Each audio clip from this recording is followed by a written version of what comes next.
Bonjour, j'espère que vous vous portez bien en ces temps d'épidémie. Aujourd'hui, je vous propose de commencer par un petit résumé des épisodes précédents.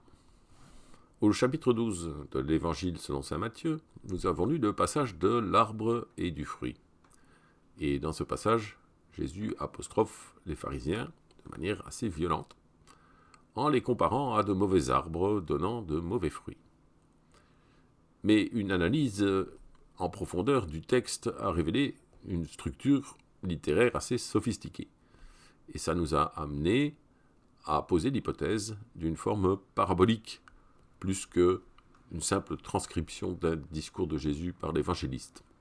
Alors avec cette lecture parabolique, l'accusation cède la place à la révélation d'un mécanisme universel de la violence. Nous avons trouvé un procédé similaire dans d'autres textes de la Bible. D'abord, dans le livre de la Genèse, avec l'histoire d'une crise qui secoue la famille de Noé. Ensuite, dans les Actes des Apôtres, au chapitre 5, avec l'accusation violente de Pierre envers deux membres de la première communauté chrétienne. Et finalement, dans la première épître aux Corinthiens, au chapitre 5, avec une lettre de Paul qui recommande de châtier sévèrement l'auteur d'une transgression. Dans toutes ces histoires, les personnes accusées sont réellement fautives. Mais ce que nous avons montré, c'est que la Bible nous décrit surtout un mécanisme d'expulsion de la violence. À chaque fois, le texte se caractérise par la mise en accusation d'un bouc émissaire afin d'expulser le mal de la communauté pour le plus grand bénéfice de celle-ci et accessoirement d'évacuer la violence du texte pour notre tranquillité d'esprit. Le retournement parabolique du passage nous révèle notre complicité avec cette violence. Nous nous solidarisons systématiquement avec l'accusation. Autrement dit, jamais nous ne prenons la défense de l'accusé. Nous avons aussi constaté la dissimulation volontaire de la forme parabolique par l'auteur du texte, entre autres par l'utilisation d'un langage sacré, et dans le but surprenant de nous enfermer dans notre lecture violente. Et enfin, dans le texte de Matthieu, nous avons identifié des versets métaparaboliques, des versets dont la seule fonction semble être d'éclairer ces paraboles cachées. Eh bien, le sujet de la vidéo d'aujourd'hui, ce sera précisément ces versets métaparaboliques. On va essayer d'en trouver d'autres et on va essayer de leur donner un sens. Le chapitre 6 du livre d'Isaïe est un texte pivot dans les Écritures, comme en attestent les multiples références qui y sont faites dans l'Ancien Testament, dans le Nouveau Testament et dans le Coran.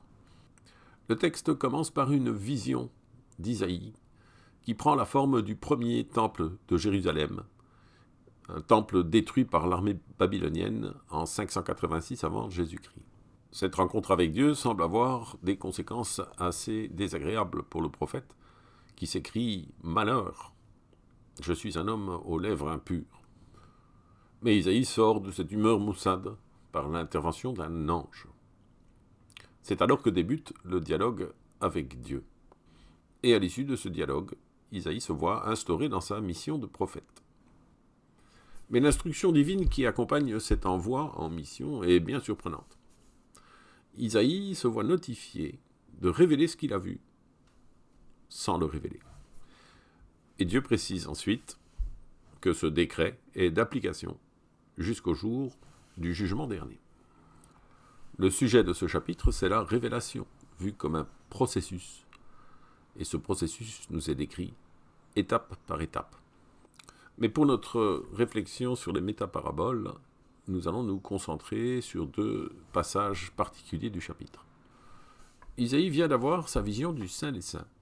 Et voilà qu'il s'écrit « Malheur à moi, je suis perdu, car je suis un homme aux lèvres impures, et j'habite au milieu d'un peuple aux lèvres impures, et mes yeux ont vu le roi, le Seigneur de l'univers. » Il semble bien que la rencontre avec Dieu ne soit pas pour Isaïe une expérience particulièrement réjouissante. Et d'ailleurs, d'autres prophètes témoignent du même phénomène. Ils rencontrent Dieu et immédiatement après, ils nous disent qu'ils sont assaillis par des sentiments pour le moins mitigés. Est-ce qu'il faut y voir un parallèle avec la notion très présente dans l'Ancien Testament que rencontrer Dieu, c'est mourir. Les mots d'Isaïe traduisent une prise de conscience de quelque chose qui semble inaccessible au commun des mortels et qui, de toute évidence, a quelque chose à voir avec le mal. Le mal, non pas considéré comme un phénomène abstrait, mais comme quelque chose de très concret, quelque chose qui touche aussi bien l'individu que la collectivité. Dans les versets suivants, la révélation déroule ses étapes, et on en arrive à l'instruction de Dieu à son prophète, instruction assez détaillée, mais pas moins surprenante pour autant. Il dit, Dieu donc, « Va, tu diras à ce peuple, écoutez bien mais sans comprendre, regardez bien mais sans reconnaître, engourdis le cœur de ce peuple, appesantis ses oreilles, colle-lui les yeux, que de ses yeux il ne voit pas, ni n'entende de ses oreilles, que son cœur ne comprenne pas, qu'il ne puisse se convertir et être guéri. » On a interprété cette étrange instruction en l'expliquant par notre aveuglement, notre difficulté à entendre le message divin. Et ce n'est pas moi qui dirais le contraire. Mais pour autant, est-ce qu'il est justifié de ne pas lire littéralement ce passage comme une instruction divine de révéler sans révéler? Cette interprétation littérale du passage, nous ne l'avons jamais retenue. Et pour cause, elle ne fait pas sens. Elle est complètement paradoxale, contradictoire. Et pourtant, souvenons-nous de ce que nous avons trouvé en étudiant le langage parabolique, le retournement parabolique des textes. C'est exactement ce que nous décrit ce chapitre d'Isaïe. Premièrement, ce qui nous est révélé par le retournement parabolique, c'est une violence invisible, c'est-à-dire quelque chose d'assez désagréable à contempler pour nous. Et deuxièmement, nous avons, dans tous les passages que nous avons étudiés, constaté que le rédacteur faisait tout son possible pour que ce retournement nous soit rendu impossible. Nous avons remarqué qu'à chaque fois, il dressait entre nous et cette révélation des obstacles infranchissables. Donc c'est exactement la même chose. Il semble bien que les rédacteurs de la Bible aient pris l'instruction divine à la lettre. Et donc je pense que nous devrions faire la même chose. Cependant, il manque encore quelque chose pour que nous puissions faire un lien formel entre ce chapitre d'Isaïe et l'hypothèse parabolique que nous avons énoncée. Et ce quelque chose, c'est précisément les paraboles. Nulle part dans le texte d'Isaïe, il n'est dit que les modalités d'application de l'instruction divine de révéler sans révéler ont quelque chose à voir avec les paraboles. Et donc ce n'est pas dans le texte d'Isaïe que nous allons chercher ce lien, mais bien dans les passages qui mentionnent ce chapitre. Et plus spécifiquement dans les chapitres des évangiles synoptiques qui le mentionnent, à savoir le chapitre 4 de l'évangile selon saint Marc, le chapitre 8 de l'évangile selon saint Luc et le chapitre 13 de l'évangile selon saint Matthieu. Alors aujourd'hui, nous allons nous concentrer sur le chapitre 4 de l'évangile de Marc. Alors voyons un peu la structure de ce chapitre. Il commence par une parabole très connue, le semeur.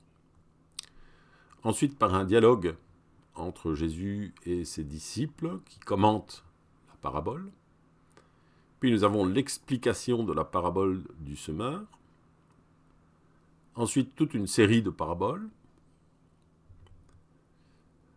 Un commentaire de l'évangéliste sur ce qui précède. Et finalement une histoire qui n'a rien à voir, qui parle de bateaux, de tempêtes, etc. Certains commentateurs ont reconnu la forme méta-parabolique du semeur. Le semeur, c'est une parabole sur les paraboles. Et le dialogue qui suit, la parabole du semeur, confirme cette hypothèse. C'est un des commentaires les plus éclairants sur le paradoxe de la révélation exposé dans Isaïe. Commençons par le texte. Quand Jésus fut à l'écart, ceux qui l'entouraient, avec les 12, se mirent à l'interroger sur les paraboles.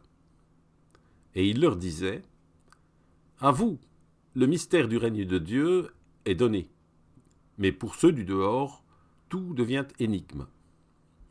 Pour que tout en regardant, ils ne voient pas, et que tout en entendant, ils ne comprennent pas, de peur qu'ils ne se convertissent et qu'il ne leur soit pardonné. » Et il leur dit : « Vous ne comprenez pas cette parabole, alors comment comprendrez-vous toutes les paraboles ?»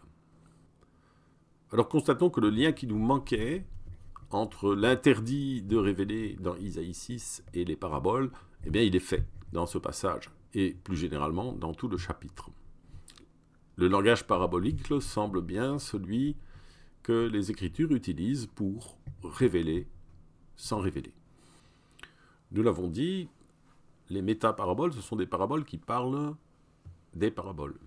Mais pour autant, ce sont des paraboles, c'est-à-dire qu'elles sont frappées du même interdit que les autres. Elles n'ont pas le droit de révéler spontanément ce qu'elles sont censées révéler. Autrement dit, nous devrions trouver des traces d'une dissimulation parabolique dans ce chapitre. Nous allons voir que c'est le cas. Il y a même un piège parabolique. Et ce piège, il s'ouvre au verset 11. « À vous, déclare Jésus, le mystère du règne de Dieu est donné, mais pour ceux du dehors, tout devient énigme. » Donc on a séparé le monde en deux catégories, ceux à qui la révélation est donnée et ceux à qui elle n'est pas donnée. Toute la question, évidemment, c'est de savoir où nous nous situons, nous, les chrétiens, les lecteurs de la Bible. Alors le piège parabolique, c'est que le texte va nous suggérer que nous faisons partie de la première catégorie, ceux à qui la révélation a été donnée. Et ce piège, il se déroule en deux parties. D'abord, au verset 13, Jésus apostrophe ses disciples en disant « Vous ne comprenez pas cette parabole, alors comment comprendrez-vous toutes les paraboles ?» Autrement dit, les disciples font partie de ceux à qui la révélation n'a pas été donnée. Et nous aussi. Mais par la suite, Jésus livre l'explication du semeur. Et donc, à partir du moment où l'explication du semeur nous est donnée, nous comprenons la parabole du semeur. Et si nous comprenons la parabole du semeur, nous comprenons toutes les paraboles, c'est ce que le verset 13 semble suggérer. Et si nous comprenons toutes les paraboles, ça veut dire que nous faisons partie des élus à qui la révélation a été donnée. Eh bien, c'est l'idée générale qui ressort de nos lectures de ce chapitre. Or, je pense que c'est complètement faux. Je pense que la très très grande majorité de l'humanité, ceux y compris les chrétiens, font partie de ceux du dehors, pour qui tout reste énigme. Et la raison de cette persistance de notre aveuglement, c'est tout simplement que l'explication du semeur n'explique absolument pas le semeur. Pour être franc, le passage dit de l'explication du semeur m'a toujours laissé dubitatif. Ce sont les versets 14 à 20 du chapitre.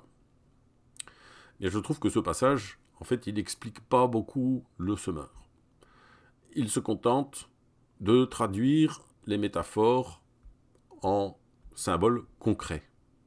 Voilà, la graine, c'est la parole, et l'endroit où elle tombe, c'est la façon dont on la reçoit. Bon. Rien de bien compliqué là-dedans, et je pense que nous aurions pu trouver cette explication sans l'aide de Jésus. Autrement dit, le semeur, il garde une bonne partie de ses secrets. Alors, comment interpréter le semeur à la lumière de tout ce que nous avons appris jusqu'ici ? Le semeur, c'est le prophète, et ce qu'il sème, c'est la parole de Dieu. Autrement dit, ce sont les versets de la Bible. Et ces versets, ils ont toujours deux sens. Un sens apparent et un sens parabolique caché. Et le fait que le passage soit une parabole reconnue ne change rien à ce fait. Il y a une dimension parabolique cachée, voilà l'hypothèse que nous ferons pour notre interprétation du texte. Eh bien, le semeur nous explique qu'il y a 3 conditions à remplir pour pouvoir accéder à cette dimension parabolique cachée du passage. Et la première condition, on la trouve au verset 15. « Voilà ceux qui sont au bord du chemin, où la parole est semée. Quand ils ont entendu, Satan vient aussitôt, et il enlève la parole qui a été semée en eux. » La première condition, c'est de rejeter l'accusation. Satan, c'est l'accusateur, le dissimulateur. C'est lui qui nous interdit d'accéder à la dimension parabolique du texte. Eh bien, il faut commencer par contourner cet obstacle, cette pierre d'achoppement. Et nous avons vu, dans les exemples que nous avons étudiés, que systématiquement nous prenions le parti de l'accusation, c'est-à-dire le parti de Satan. Eh bien, voilà ce qu'il faut arrêter de faire. Il faut arrêter de jouer le petit jeu de Satan. Première condition. Les versets 16 à 17 exposent la deuxième condition. De même, voilà ceux qui sont ensemencés dans des endroits pierreux. Ceux-là, quand ils entendent la parole, la reçoivent aussitôt avec joie. Mais ils n'ont pas en eux de racines. Ils sont les hommes d'un moment. Et dès que vient la détresse ou la persécution à cause de la parole, ils tombent. Alors on va mettre en parallèle ce texte avec la révélation reçue par Isaïe. À peine a-t-il reçu cette révélation, cette graine qui tombe dans sa terre, qu'il est secoué par une violente crise. Et cette crise, on la retrouve dans le texte à la fin. Dès que vient la détresse ou la persécution à cause de la parole. Eh bien, imaginez un peu qu'Isaïe, au lieu de dire à Dieu « me voici », il ait répondu « oh là là, non, ça c'est beaucoup trop difficile pour moi, je préfère passer mon tour ». Mais c'est exactement ça que le texte décrit. Et si cette révélation vous est donnée et que vous refusez de l'entendre ou de traverser l'épreuve qui s'ensuit, alors vous tombez. Il reste une troisième condition pour laisser la révélation faire son travail. D'autres sont ensemencés dans les épines. Ce sont ceux qui ont entendu la parole, mais les soucis du monde, la séduction des richesses et les autres convoitises s'introduisent et étouffent la parole, qui reste sans fruit. La révélation nous montre la corruption profonde de notre monde intérieur et du monde par le mal. Et donc pour pouvoir porter du fruit, il y a une troisième condition à remplir, c'est de faire le deuil de ce monde, de se dépouiller. Et une fois ces trois conditions remplies, que se passe-t-il d'après le texte ? Voici ceux qui ont été ensemencés dans la bonne terre. Ceux-là entendent la parole, ils l'accueillent et portent du fruit. 30 pour 1, 60 pour 1, 100 pour 1. C'est encore dans Isaïe qu'on va trouver l'explication de ce verset. Isaïe, il a franchi les étapes. Il a rempli les trois conditions. Eh bien, il devient prophète. C'est-à-dire que cette parole qui a été semée en lui, à son tour, il va la semer. Et le texte nous dit que toute personne qui a franchi ces trois conditions devient prophète. C'est-à-dire est capable à son tour de transmettre la révélation et de convertir les personnes qui sont touchées par son message. Et on voit que c'est efficace. Une personne témoigne et convertit 30, 60, 100 personnes. Mais alors évidemment, la dissimulation parabolique devient d'autant plus choquante, parce que c'est précisément ce phénomène qui est interdit. Quiconque a fait un peu de mathématiques sait qu'une croissance exponentielle, comme ça va très vite. Il faudrait tout au plus quelques mois pour que l'humanité entière soit convertie au message. Eh bien non, interdit par Dieu. Alors poursuivons notre découverte du chapitre 4 de l'Évangile selon saint Marc. Les paraboles qui suivent l'explication du semeur, on les a entendues comme des paraboles. C'est la mise en application de Jésus, il va nous raconter des paraboles, à nous d'en trouver l'explication. Mais avec notre lecture, ce ne sont pas des paraboles normales, ce sont des méta-paraboles, des paraboles qui nous parlent des paraboles. Alors voyons ce que ça donne avec quelques exemples. La parabole de la lampe. Il leur disait : est-ce que la lampe arrive pour être mise sous le boisseau ou sous le lit ? N'est-ce pas pour être mise sur son support ? Car il n'y a rien de secret qui ne doive être mis au jour, et rien n'a été caché qui ne doive venir au grand jour. Alors la lampe, c'est le contenu de la révélation, c'est le message. Et est-ce que ce contenu, il est destiné à rester caché ? Non, pas du tout. Il est destiné à être mis sur son support pour éclairer alentour. Il n'y a rien de secret qui ne doive être mis au jour. Rien de caché qui ne doive venir au grand jour. C'est tout à fait clair. La dissimulation parabolique, ce n'est pas une fin en soi. Elle aura un terme. C'est donc une allusion apocalyptique, tout comme la fin du chapitre 6 d'Isaïe. Alors on l'a dit, le chapitre termine par une petite histoire qui, a priori, n'est pas une parabole. Mais je crois que si, c'est une méta-parabole, évidemment. Jésus dit à ses disciples, « Passons sur l'autre rive ». Alors la traversée des eaux, en particulier quand elles sont déchaînées, dans la Bible, c'est un symbole très fort de crise. Ce passage va donc nous parler de la crise de la révélation, la même que celle que vit Isaïe. Survient un grand tourbillon de vent. Les vagues se jetaient sur la barque au point que déjà elle se remplissait. Et lui, à l'arrière, sur le coussin, dormait. Voilà. Une fois que la révélation nous est donnée, nous sommes plongés dans la crise. Et cette crise, elle se caractérise très souvent, comme en témoignent de nombreux prophètes, quand ils témoignent de leur crise, par l'absence de Dieu. Il suffit de relire certains psaumes de lamentation, notamment le psaume 22. « Seigneur, Seigneur, pourquoi m'as-tu abandonné ?»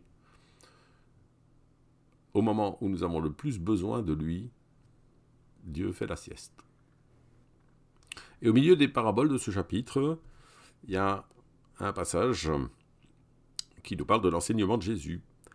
Par de nombreuses paraboles de ce genre, il leur annonçait la parole dans la mesure où ils étaient capables de l'entendre. Il ne leur parlait pas sans parabole, mais en particulier, il expliquait tout à ses disciples. Voilà, je pense qu'il faut lire ce passage tout à fait littéralement. Il ne leur parlait pas sans parabole. Dans les Écritures, tout est parabole. Et dans Matthieu, on retrouve un passage similaire.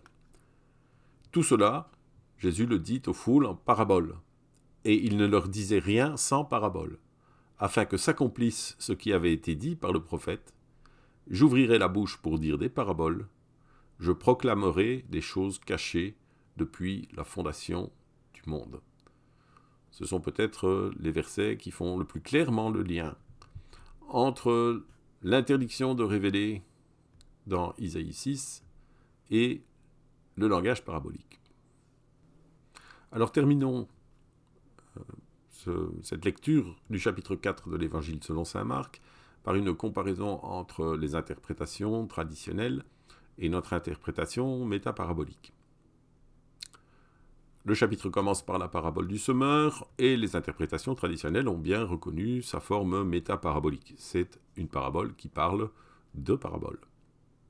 Ensuite vient l'allusion à Isaïe 6, et Jésus dit à ses disciples, « À vous, tout est dévoilé. » Mais nous, ce que nous entendons, c'est que c'est une prophétie, en fait. C'est « À vous, tout sera dévoilé. » Parce qu'au moment où Jésus dit ça à ses disciples, et même après l'explication de la parabole du semeur, les textes sont relativement clairs, ils restent parfaitement aveugles.